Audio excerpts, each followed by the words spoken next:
নমস্কার, আমি সুদীপ্তা। এভি নিউজে আপনাদের সকলকে স্বাগত। প্রথমেই চোখ রাখবো নিউজ হেডলাইন্সে।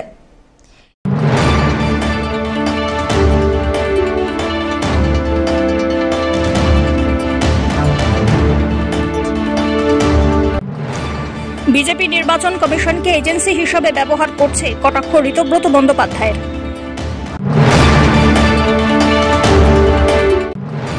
পাখির কলতানে মুখরিত শহর, পরিযায়ী পাখির কলতান বুঝিয়ে দিল শীত এসেছে।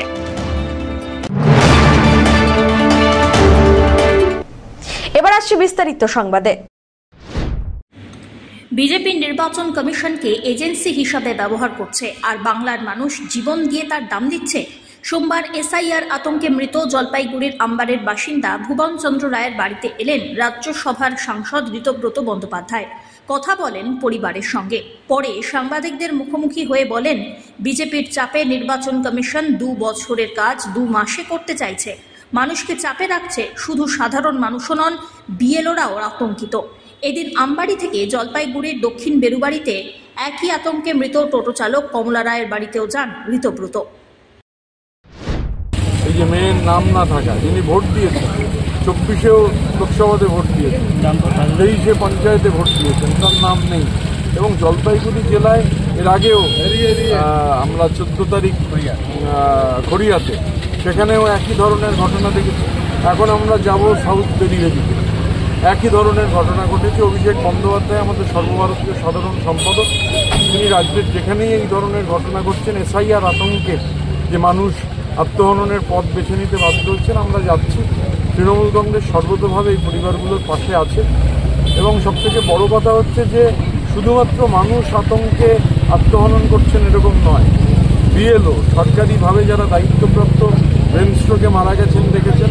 এবং রাজ্য জুড়ে আমি আজকে সকালের একটা সংবাদ মাধ্যমে আস্তে আস্তে দেখছিলাম, এক ভদ্রমহিলা তিনি বলছেন যে তার স্বামী হসপিটালাইজ, মানে 15 দিন ধরে এমন মানসিক প্রেশার। এত বড় এসআইআর প্রক্রিয়া, এটা 2 মাসে সম্ভব নয়, এটা 2 বছরের ওপর এর আগে যখন হয়েছিল। এই নির্বাচন কমিশনকে বিজেপি তার এজেন্সি হিসেবে ব্যবহার করছে, আর বাংলার মানুষ তার মাসুল গুনছেন, বাংলার মানুষ জীবন দিয়ে তার দাম দিচ্ছে। আমরা আছি মানুষের পাশে আমাদের নেতৃত্বের নির্দেশে। এবং এটা এই একজন জেনুইন ভোটারের নাম, এই যে দেখুন বাংলার মানুষের লড়াইয়ের পরিবারের একজন তাদের হারিয়েছেন এই আতঙ্কে। তারপরেও ওই যে বলছেন যে আমাদের নাম মুক্ত হবে, আমরা জেনুইন ভোটার। বিজেপির উদ্দেশ্যই তো তাই, ইলেকশন কমিশনকে ব্যবহার করে জেনুইন ভোটারের নাম বাদ দিয়ে দাও আর ব্যাকডোর দিয়ে এনআরসি করো। আমরা পিনাকি শীলের রিপোর্ট।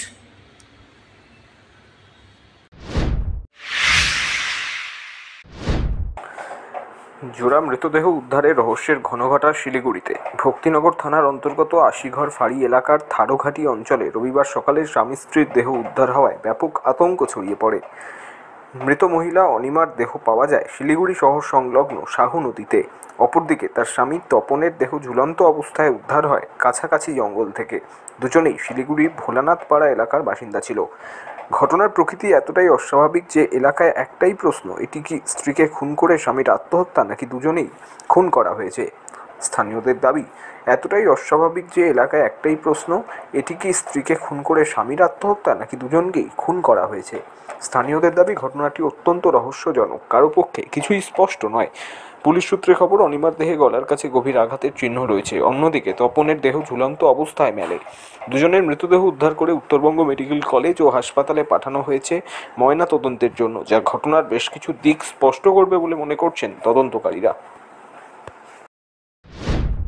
যে বলো যে বাবা মাকে আনতে গেছে, ঠিক আছে। তারপরে আবার 7টার দিকে ফোন করলো। ফোন করার পরে বললো কি যে মা এখনও বাড়িতে আসেনি। তা কালকে আবার বাজার ছিল, নসমরে বাজার। তো ভাবলাম যে বাজার টাজার করে হয়তো আসবে, তো দেরি হতে পারে বা কারো বাড়িতে যাইতে পারে। তো রাত্রে প্রায় 12টা পার হয়ে যাচ্ছে। ফোন করতেছি, মানে রিচার্জ ছিল না বাবা মোবাইলে। তো আমরা আবার রিচার্জ করলাম অনলাইনে। রিচার্জ করে দিয়ে ফোন করতেছি, ফোন রিসিভ হচ্ছে না। ফোন করতে করতে তারপরে মোটামুটি 100 বারের উপর হয়ে গেছে ফোন করতে করতে। তারপর মোবাইল সুইচ অফ হয়ে গেছে। তারপরে তো রাত্রে বেরোলাম, এদিকে এদিকে আশেপাশে দেখলাম, তো ঘোরাঘুরি করে কিছু পেলাম না। তারপর মানে ফোন টোন করলাম, মানে মামাকে ফোন করলাম। মামাকে বললাম কি যে এরকম ব্যাপার। তো মা বলো তাহলে এক কাজ কর, সকাল অবধি দেখ, তারপরে দেখ কী হয়। তারপর আবার মানে ঘুম তো ওরকম হয়ই না রাত্রে, টেনশনে। তারপরে ভোরবেলা উঠে বেরোইলাম, বেরোয় খোঁজাখুঁজি করতেছি কোনো এইদিকে আমি আবার আসছিলাম সকালবেলা, আইসে এদিকে এবার ভিতরে ঢুকি নেই, ওই রাস্তা দিয়ে চলে গেছি, তো দেখি নাই। তারপরে আবার বাড়িতে গেলাম, বাড়িতে যে মাসিদের সঙ্গে কথাবার্তা বলে তারপর আবার বাড়ির থেকে এদিকে আসলাম। আসার পরে তারপরে এখানে লোকজন ছিল, তো লোকজনের হালাচিলা দেখে এদিকে ঢুকলাম, ঢুকে দেখি এরকম। তো কোনো রকম ঝামেলা হয়েছে? ঝামেলা কিছুই ছিল না। এই যে কি দেখলে মানে গলা কাটা দেখা গেল? ওটা আমি বলতে পারলাম না, আমি তো বাড়িতে আমি থাকি না, আমি সকালবেলা 10টার দিকে 11টার দিকে ডিউটি বেরো যাই। কি মনে হচ্ছে এটা তো আত্মহত্যা? কোনো রকম চিন্তা ছিল দুজনের মধ্যে? চিন্তা তো কিছুই ছিল না, সেরকম তো আমি কিছু বলতে পারি না। বউ থাকে বাড়িতে, বউর সাথে কোনো ঝগড়া কিছু হয় না, দাদার সঙ্গে কোনো এসে নেই, কোনো ঝামেলা কিচ্ছু নেই। কার্তিক মাসের শেষে কার্তিক পুজোয় মাতলেন জলপাইগুড়ির বিভিন্ন এলাকার বাসিন্দারা। কাল নবান্ন, পড়ছে অগ্রহায়ণ মাস। তার আগে পারিবারিক নিয়ম মেনে জোড়া কার্তিকের পুজো করলেন জলপাইগুড়ি শহরের বিবেকানন্দ পাড়ার নরেন্দ্রনাথ দাসের পরিবার। দাস পরিবারে কার্তিক পুজো মানেই পারিবারিক এক মহামিলনের উৎসব।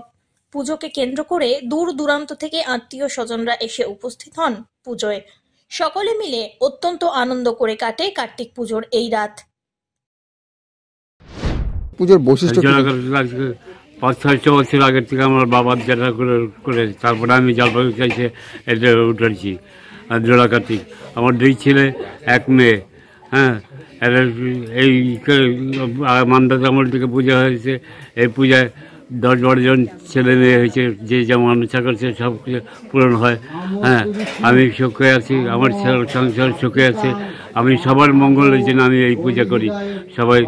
সবাই ভালো থাকুক, সবাই হাতে একটু প্রসাদ দিতে পারি, সেই শক্তি আমার। আজকে নতুন বছর, আজকে আমার ওয়াইফ বৃদ্ধ হয়ে গেছে, আমার ছেলের বউকে আমি এটা তুলে দিলাম, যার যে আবহাওয়ার চিরকাল এই পূজাটা চলতে থাকে। এইটাই আমার আশীর্বাদে, আমার ভগবান কার্তিক ঠাকুরের আশীর্বাদে সবাই ভালো থাকুক, মন থাকে, আত্মীয় স্বজন আসুক, সবাই প্রসাদ পাক, এটি আমার আশা। হ্যাঁ, তো এবার আমার বিয়ে হয়েছে 20 বছর হয়েছে। তো আমি শ্বশুরবাড়ির থেকে আসার পর থেকে দেখছি শ্বশুরমশাইয়ের মানে তার বাবার বাড়িতেও মানে জোড়া কার্তিকই পুজো হতো। তো সেক্ষেত্রে আমাদের বাড়িতেও জোড়া কার্তিকই পুজো হয়। এবার জোড়া কার্তিকের নিয়ম হলো, মেন হলো আমাদের নতুন চাল, নতুন ধান, নতুন চাল, তারপরে সব কিছু নতুন গুড় দেওয়া হয় পরের দিন আর কি, নবান্ন যেটা বলে। তারপরে যে ঠাকুরের পাশে যেহেতু জোড়া কার্তিক, সেই হিসাবে সব জোড়া মানে যেটাই দেবো ঠাকুরের কাছে ভোগ নিবেদন করি, মানে সব কিছু জোড়া। মানে আমরা লুচি, সুজি, নাড়ু বলেন, মিষ্টি বলেন, যেটাই দিই জোড়া। 5 ফল দেবো জোড়া, তারপর রচনার হাঁড়িও জোড়া, তারপরে দুদিকে 2টো হাঁড়ি থাকে, ওটাই মানে মেন আর কি কার্তিক পুজোর, যেটার মধ্যে আমাদের ধানের ছড়া, সবজি, তারপরে নতুন চাল, তারপরে ডাল, লবণ সব কিছু দেওয়া হয়। ওটা আমাদের পরের দিন নবান্ন হিসেবে আমাদের ওটা খাওয়া হয় আর কি। কত বছরের? এটা হলো 45 বছরের পুজো আমাদের বাড়িতে, মানে বাবার দাদুর আমল থেকে মানে পুজোটা হয়ে আসছে। তো এই পুজো ঘিরে কেমন আনন্দ? হ্যাঁ, আনন্দ তো ভীষণ, মানে আমরা সবাই মানে আশা করে থাকি যে বছরের এই দিনটা মানে কবে আসবে। সবাই আমাদের আত্মীয় স্বজন সবার সব জায়গা থেকে সবাই আসে, সবাই মিলে মানে ভীষণ মজা করি, খুবই আশা করে থাকি এই দিনটার জন্য। মানে এই দিনটাতে আমরা ভীষণ সত্যি সারা বছর মানে এই দিনটার আশা করে আমরা থাকি, মানে ভীষণই আনন্দ করি সবাই। পিনাকি শীলের রিপোর্ট।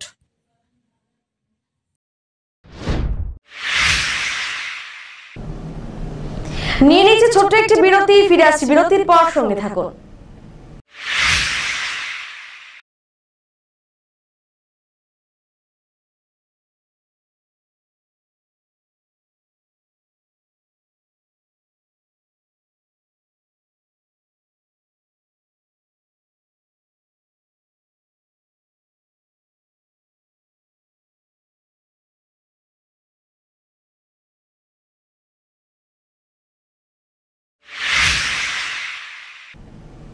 ফিরে এলাম বিরতির পর।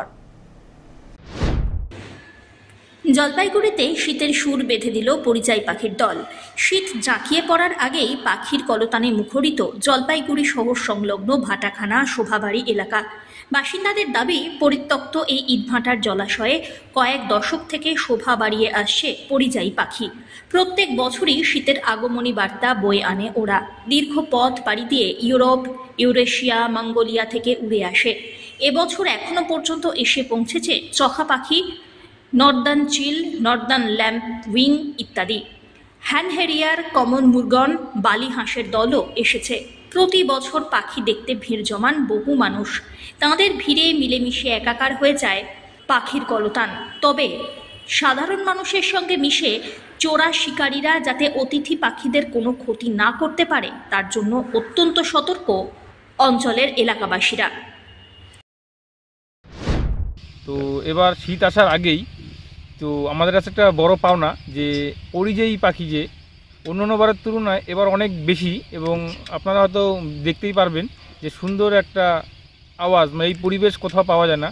আমরা যারা লোকাল গ্রামবাসী আছি আমরা সবসময় সচরাচর দেখি যে কোনো শিকারী যেন এখান থেকে কেউ শিকার না করতে পারে, এদিকটা আমরা বিচক্ষণভাবে নজর করি এবং প্রত্যেক নিয়ত আমরা যে যখন থাকি আমরা দেখি সেই ব্যাপারটা। কেউ যেন গুটাল দিয়ে কেউ পাখি নামাতে বা বন্দুক নিয়ে, এখন যদিও অনেকটা সচেতন আছেই, তো আমি চাইবো যে যদি সরকার থেকে এগুলো নিয়ে দেখা হয় যে মডেল ভিলেজের মতন বানানোর, তাহলে খুব ভালো হয় ব্যাপারটা। এখানে কি কোনো হ্যাঁ, অনেকেই আছে যারা পরিবেশকে বিশেষ করে ভালোবাসে, পরিবেশের মানে প্রাকৃতিক পরিবেশটা উপভোগ করতে চায়, তারা কিন্তু আসে এবং আসে সুন্দর উপভোগ করে যায়। আর কেউ কিন্তু কোনো পাখিকে ডিস্টার্ব করে না। আমরা সবাইকে একই কথা বলি যে আপনারা এখানে গান বাজনা চালাবেন না, মোবাইলে আপনি আসুন, ভিডিও করুন, দেখুন, মানে পরিবেশটাকে উপভোগ করুন, জানি ওদের জানি কোনো ডিস্টার্ব না হয়, কারণ ওরা যদি ডিস্টার্ব হতে লাগে এখান থেকে চলে যাবে। আর এই জলাশয়টাকে জানি এইরকমই থাকে, জানি বদ্ধ না হয়, মানে বন্ধ করা না হয়, ওই দিকটার জন্য প্রশাসন একটু নজর দেখে।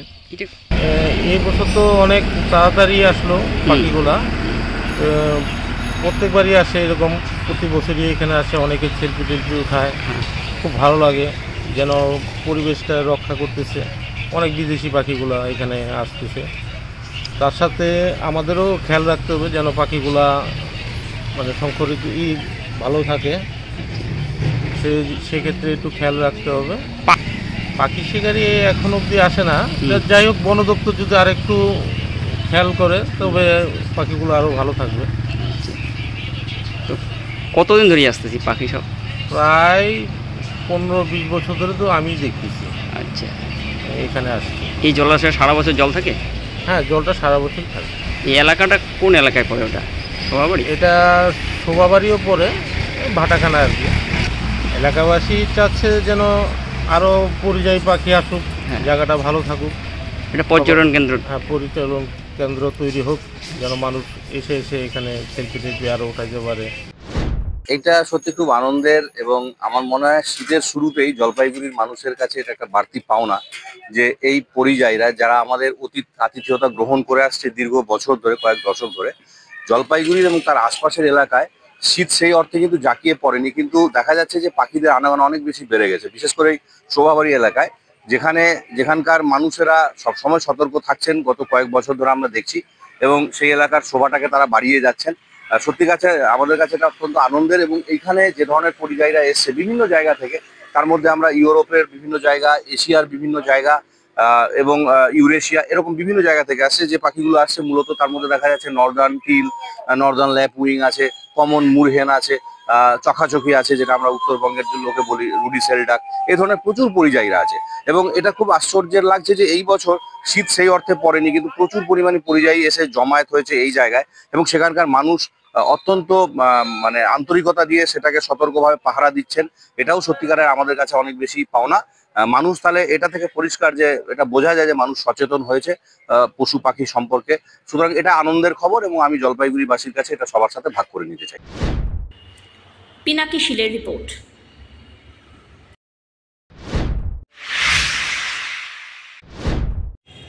দুপুরবেলায় রাস্তার ধারে গাছে আগুন, ব্যাপক চাঞ্চল্য সেনপাড়া কালীতলা রোডে।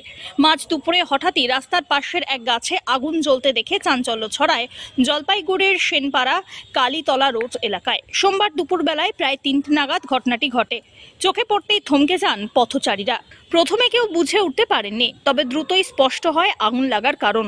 স্থানীয় সূত্রে খবর, বাঁধের ওপরে রাস্তার ধারে থাকা একটি বড় গাছের একাংশে আচমকাই আগুনের লেলিহান শিখা দেখা যায়। ওই গাছের ঠিক ওপর দিয়ে রয়েছে 11,000 ভোল্টের উচ্চ ক্ষমতা সম্পন্ন বিদ্যুতের লাইন। ওই তারে শর্ট সার্কিট হওয়ার ফলে স্ফুলিঙ্গ গাছের শুকনো ডালে পড়ে আগুনের সূত্রপাত, এমনটাই মনে করছেন প্রত্যক্ষদর্শীরা। তবে আগুনের তীব্রতা খুব একটা বেশি ছিল না। স্থানীয়দের দাবি, সময় মতো নজরে আসায় বিপদের মাত্রা বাড়েনি। ঘটনার খবর পেয়ে দ্রুতই দমকল বাহিনী ঘটনাস্থলে পৌঁছে আগুন নিয়ন্ত্রণে আনে, ফলে বড় কোনো দুর্ঘটনা এড়ানো সম্ভব হয়েছে।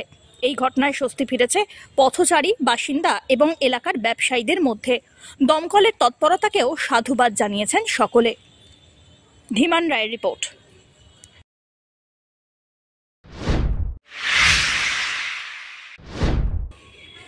হলদিবাড়ি বাজারে পেঁয়াজের দামে স্বস্তি, খুচরো বিক্রি হচ্ছে 15 টাকা কেজি দরে। হলদিবাড়ি বাজারে কিছুটা কমেছে পেঁয়াজের দাম। বর্তমানে খুচরো বাজারে প্রতি কেজি পেঁয়াজ বিক্রি হচ্ছে মাত্র 15 টাকায়। তবে পাইকারি বাজারে দাম আরও কম, এমনটাই জানান স্থানীয় ব্যবসায়ীরা। বিক্রেতাদের দাবি, বাজারে পর্যাপ্ত আমদানি থাকার কারণেই পেঁয়াজের দাম কমছে, ফলে সাধারণ ক্রেতারা অনেকটাই স্বস্তি পেয়েছেন। হলদিবাড়ির রায়পাড়ার এক পেঁয়াজ ব্যবসায়ী জানান, বর্তমানে খুচরোতে 15 টাকা কেজি দরে পেঁয়াজ বিক্রি হচ্ছে। তবে সাময়িক এই মূল্য হ্রাসে বাজারের ক্রেতাদের ভিড় চোখে পড়ার মতো। যে পেঁয়াজগুলো রয়েছে কি দাম রেখেছেন বর্তমানে? 15 টাকা কেজি। বলছি পেঁয়াজের দাম এই মুহূর্তে কি কম রয়েছে না বেশি রয়েছে বাজার? বর্তমানে এখন কম রয়েছে। কারণটা কি? কারণটা এখন কি ব্যাপার, আমদানি বেশি, তাই তো? আমদানি বেশি। মানে খুচরো বিক্রি করছেন তো 15 টাকা কেজি? 15 টাকা। আচ্ছা, এতে লাভবান হওয়া যাচ্ছে তবুও? হ্যাঁ, কিছু লাভ হচ্ছে। সব্যসাচী মজুমদারের রিপোর্ট।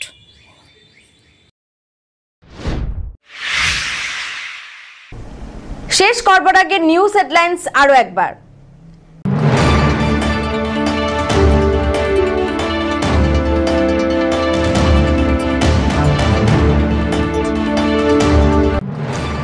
বিজেপি নির্বাচন কমিশনকে এজেন্সি হিসেবে ব্যবহার করছে, কটাক্ষ ঋতব্রত বন্দ্যোপাধ্যায়ের।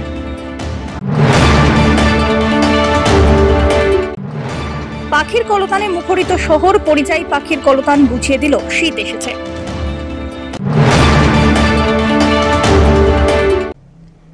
এখনকার মতন এভি নিউজ এ পর্যন্তই। পরবর্তীতে আসছি আরো সংবাদ নিয়ে। দেখতে থাকুন আমার ভিশন। নমস্কার।